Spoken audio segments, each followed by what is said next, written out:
Hello friends, कैसे आप सब। तो डियर, आज का क्लास जो है ये हम लोगों का प्रैक्टिस सेट का है, जिसमें हम लोग झारखंड जीके के टॉप 20 क्वेश्चन को डिस्कस करेंगे। हम लोग स्टार्ट करते हैं आज का क्लास। पहला क्वेश्चन देखिए, निम्नलिखित खनिजों में से कौन सा झारखंड के बगरू पहाड़ी में महत्वपूर्ण रूप में पाया जाता है। पहला ऑप्शन है सोना, दूसरा ऑप्शन है चूना पत्थर, तीसरा ऑप्शन है बॉक्साइट और चौथा है तांबा। हमारा करेक्ट आंसर क्या हो जाएगा? हमारा करेक्ट आंसर हो जाएगा बॉक्साइट हो जाएगा। ठीक है, ये आपका लोहरदगा जिला में है। बगरू पहाड़ी का है, लोहरदगा जिला में है। और झारखंड में जो है बॉक्साइट का भंडार जो है कहाँ है, तो ये आपका पाट प्रदेश में है, जो कि दो जिला यहाँ पे आता है। एक जिला आता है लोहरदगा आता है, और दूसरा जिला जो आता है ये आपका गुमला आता है। पहला जिला क्या आता है? लोहरदगा। और दूसरा जिला जो रहता है ये आपका गुमला आता है। ठीक है, नेक्स्ट क्वेश्चन है, इनमें से कौन सा जंगली घास है जिसे कटोरी, पेन स्टैंड्स, कोस्टर और मेट में बुना जाता है, या ड्राइड और कठिन और रंगीन बक्से, गुड़िया, टेबल मेट और क्रिसमस पेड़ की सजावट में बुना जाता है। पहला ऑप्शन है राजघास, दूसरा है पंपास घास, तीसरा है सवाई घास और चौथा है बरमुंडा घास। हमारा आंसर क्या हो जाएगा? हमारा आंसर हो जाएगा आपका सवाई घास हो जाएगा।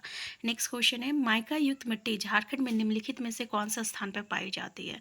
पहला ऑप्शन कोडरमा, दूसरा झुमरी तिलैया, चौथा है सिंहभूम। पहला ऑप्शन देख लीजिए, पहला, दूसरा, तीसरा, तीसरा ऑप्शन में दूसरा, तीसरा और चौथा में केवल पहला। करेक्ट आंसर क्या हो जाएगा? हमारा आंसर हो जाएगा, आपका आंसर ए हो जाएगा, यानी कोडरमा और झुमरी तलैया। ठीक है, इसमें जो है माइका युक्त मिट्टी जो है पाई जाती है।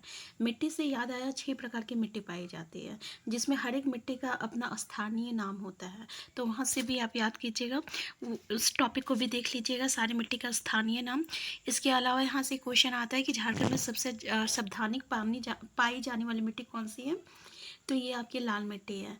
इसके अलावा एक क्वेश्चन आता है कि राजमहल रैंप में कौन सी मिट्टी पाई जाती है, तो वहाँ काली मिट्टी पाई जाती है। ठीक है, नेक्स्ट क्वेश्चन है, झारखंड भारत में निम्नलिखित में से किस किस्म के रेशम का सबसे बड़ा उत्पादक है। मूंगा सिल्क, ईरी सिल्क, फगाड़ा सिल्क और तसर सिल्क।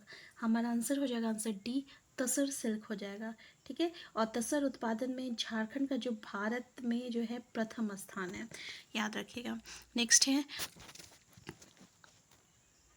कृषि विभाग के अनुसार झारखंड कितने कृषि जलवायु उप क्षेत्र में विभाजित है। 5, 4, 3, 2। तो ये जो है आपका 3 कृषि जलवायु में जो है विभाजित है झारखंड।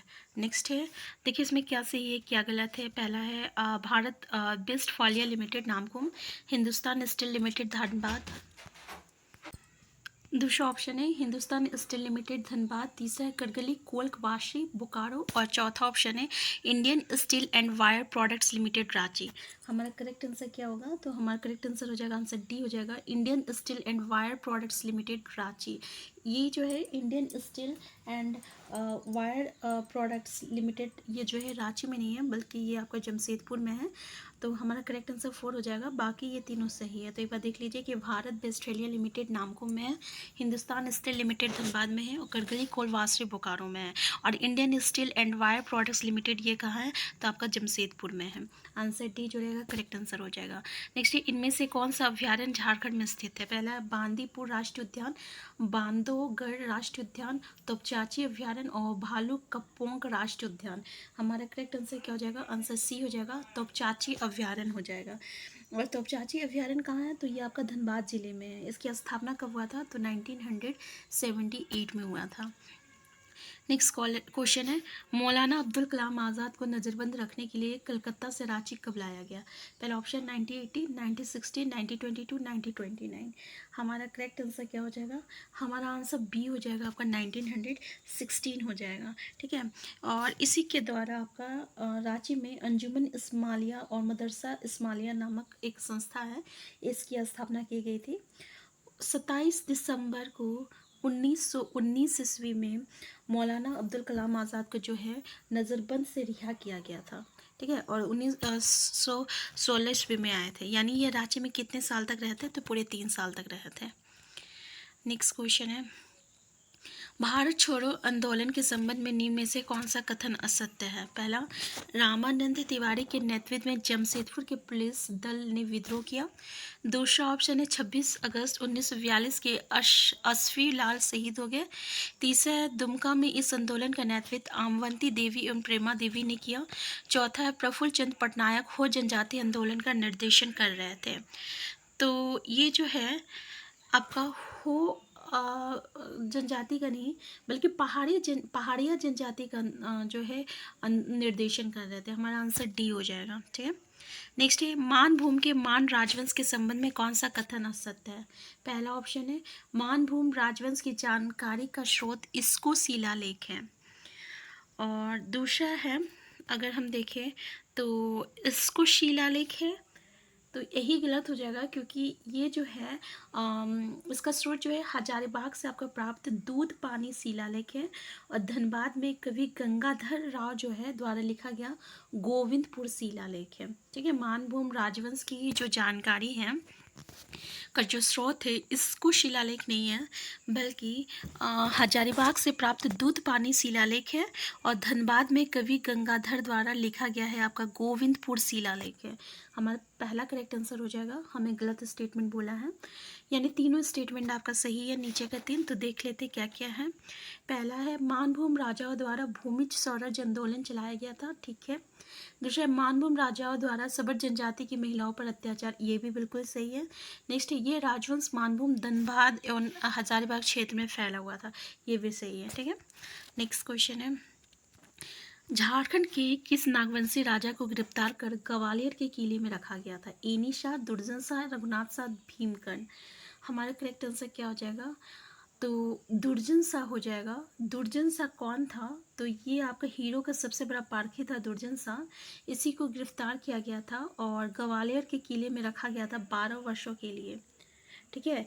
और ये जहांगीर ने उसको राज का पट्टा के रूप में 6,000 रुपये सालाना दे दिया।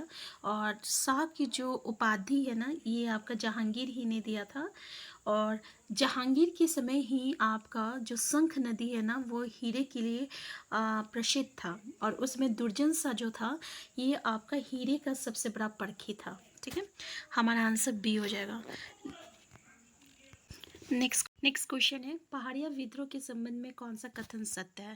पहला ऑप्शन पहाड़िया विद्रोह 1772 से लेकर 82 ईस्वी तक हुआ। दूसरा ऑप्शन है इस प्रथम रमना आहारी के नेतृत्व में हुआ। तीसरा ऑप्शन है महेशपुर की रानी सर्वेश्वरी ने इस विद्रोह का नेतृत्व जो है 1781 और 82 ईस्वी में किया।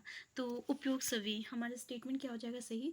आंसर डी हो जाएगा क्योंकि पहाड़ी विद्रोह से रिलेटेड ये सारे स्टेटमेंट जो है बिल्कुल सही है। तो एक बार आप देख लीजिए कि रमना आहारी के नेतृत्व में किया गया था।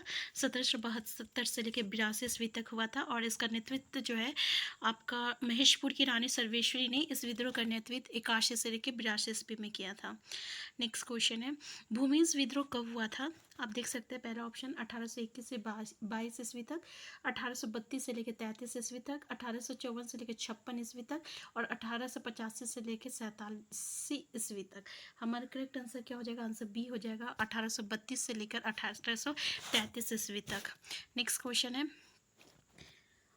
तो इसमें क्या है किसके नेतृत्व में? तो गंगा नारायण सिंह के नेतृत्व में जो है सिंहभूम में हुआ था और मानभूम में हुआ था। और कोल और हो जनजाति ने इस विद्रोह में आपका गंगा नारायण का मतलब खुलकर साथ दिया था। ठीक है। और इस विद्रोह का मुख्य कारण जो था कंपनी द्वारा जमींदारों पर अत्यधिक राजस्व थोपना था। ठीक है। और इसमें क्या हुआ था गंगा नारायण जो नेतृत्व कर रहे थे आपका सिंहभूम में उसका सिर काटकर जो है आपका विलक्षण के पास जो है भेज दिया गया था। गंगा नारायण के सिर को काटकर विलक्षण के पास जो है भेज दिया गया था। तो ये कुछ इंपॉर्टेंट पॉइंट है भूमिज विद्रोह से रिलेटेड, देख लीजिएगा। नेक्स्ट है इनमें से कौन सा कथन असत्य है? पहला ऑप्शन है 1946 के संसदीय चुनाव में जयपाल सिंह खूंटी से विजयी हुए। तो यहाँ पे अगर आप देखिए तो ये विजयी नहीं हुए थे, ये हार गया था। तो पहला ही स्टेटमेंट हम लोग का सही हो जाएगा, क्योंकि यहाँ पे असत्य स्टेटमेंट बोला है। जयपाल सिंह खूंटी के कांग्रेस आपका प्रत्याशी डॉक्टर पूर्णचंद मित्र से जो है पराजित हो गया था। ठीक है, तो ये ही हमारा करेक्ट आंसर हो जाएगा। इसका मतलब तीनों स्टेटमेंट सही है कि 1946 में मुस्लिम लीग के सहयोग से जयपाल सिंह संयुक्त सभा के सदस्य निर्वाचित हुए थे, और जयपाल सिंह मुंडा ने संविधान सभा में आदिवासी नेता के रूप में प्रतिनिधित्व किया था। नेक्स्ट है खरसावा गोलीकांड 1 जनवरी 1948 को हुआ था। नेक्स्ट क्वेश्चन है छोटा नागपुर संयुक्त संघ का गठन कब हुआ था? 1952, 1954, 1955, 1964। हमारा आंसर हो जाएगा 1954 में हो जाएगा। इसका गठन जो है 7 फरवरी 1954 में हुआ था। 7 फरवरी 1954 ईस्वी में हुआ था, और सुखदेव महतो के नेतृत्व में हुआ था। बाद में बाबू राम नारायण सिंह जो है इसके अध्यक्ष बने थे। ठीक है, नेक्स्ट क्वेश्चन है रामगढ़ राजवंश की स्थापना कब एवं किसने की थी? तो 3068 में बागदेव सिंह, दूसरा 3067 में सिंहदेव सिंह, तीसरा 5085 में मान सिंह, और चौथा 4068 में हेमंत सिंह। हमारा करेक्ट आंसर क्या हो जाएगा? आंसर ए हो जाएगा। 3068 में बागदेव सिंह ने की थी इसकी स्थापना। ये पहले नागवंशी राजा के सामंत थे। ठीक है, नेक्स्ट क्वेश्चन है आपका। इसके अलावा यहाँ पे ना इसमें कभी कभी क्वेश्चन आता है, जैसे कि बागदेव सिंह जो है सीसिया उड़दा के राजधानी था, और हेमंत सिंह का बादाम था, दलील सिंह का जो है रामगढ़ था, तेज सिंह का इचाक था, और ब्रह्मदेव सिंह का जो है पदमा था। तो यहाँ से भी क्वेश्चन देखने को मिलता है, तो देख लीजिएगा। नेक्स्ट है रामगढ़ नेक्स्ट है कर्म नाम किस चीज़ को दर्शाता है? एक पेड़ को, एक पक्षी को, एक जानवर को, एक जनजातीय समुदाय को। तो ये कर्म जो है ना एक पेड़ को दर्शाता है, और कर्म की पूजा की जाती है, इस पेड़ की पूजा की जाती है कर्मा पूजा में, और इसी को हम लोग क्या कहते हैं? कर्म क्या है? एक तरह का पेड़ है। नेक्स्ट है इनमें से कौन सी झारखंड की चित्रकला शैली है? मधुबनी, जादूपेटिया, और तंजौर और कालीघाट। तो मधुबनी तो ये बिहार का है, तो झारखंड का चित्रकला शैली कौन सी है? तो ये जादू पेटिया है। आंसर बी हो जाएगा कि जादू पेटिया जो है ये आपका झारखंड की चित्रकला शैली है, और ये संथाल जनजाति में जो है आपका संवैधानिक मशहूर लोक चित्रकला शैली है।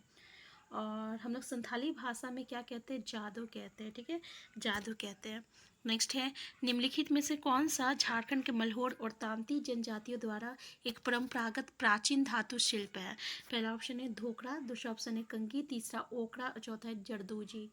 हमारा करेक्ट आंसर क्या हो जाएगा? आपका आंसर ई हो जाएगा, धोकड़ा हो जाएगा। ठीक है, ये आपका मल्होर और तांती जनजातियों द्वारा एक आपका परंपरागत प्राचीन धातु शिल्प है। नेक्स्ट क्वेश्चन है उरांव जनजाति भाषा एवं प्रजाति दोनों दृष्टि से किस जाति के हैं? प्रोटेस्टोलॉइड, मैंग्लोइड और द्रविड़, इनमें से कोई नहीं। हमारा आंसर क्या हो जाएगा? आंसर सी हो जाएगा, द्रविड़ हो जाएगा। देखिए हम आपको बता दिए जनजातीय भाषा से आपका यहाँ से क्वेश्चन आता है, सेम ऐसे ही हमारे झारखंड की जितनी भी जनजाति है ये दो में आपका विभाजित होती है, एक प्रोटो एस्ट्रोलॉइड और द्रविड़ होती है। ठीक है, तो झारखंड का सिर्फ ये उरांव जनजाति होती है, और एक पहाड़िया जनजाति जिसमें माल पहाड़िया हो गया, सोल पहाड़िया हो गया, ये दो जनजाति ऐसी है जो कि आपका सिर्फ द्रविड़ में आएगा। इसके अलावा अगर आपको कोई भी जनजाति देखने को मिल जाए तो वो आपका प्रोटो एस्ट्रोलॉइड में आता है। पहला क्वेश्चन यहाँ से बनता है। दूसरा ऑप्शन आता है कि कौन सा भाषा जो है कौन सी भाषा परिवार से बिलोंग करता है? तो जैसे कि आपका उरांव जनजाति का जो भाषा है ये कुडुक है। ठीक है, और पहाड़िया जनजाति का जो भाषा है ये मालतो है। तो कुडुक और मालतो जो है ये सिर्फ द्रविड़ भाषा परिवार से आता है। इसके अलावा अगर कोई भी भाषा देखने को मिल जाए तो वो आपका प्रोटो एस्ट्रोलॉइड से आता है। तो एक वर्ड याद रखिएगा, उपड़, उड़ाव और पहाड़िया किस में आएगा? द्रविड़ में आएगा। ठीक है, बाकी कोई भी भाषा देखने को मिल जाए प्रोटो एस्ट्रोलॉइड्स में आता है। तो आज के क्लास में यहीं तक रखते हैं, हम फिर मिलते हैं नेक्स्ट क्लास में। Thank you.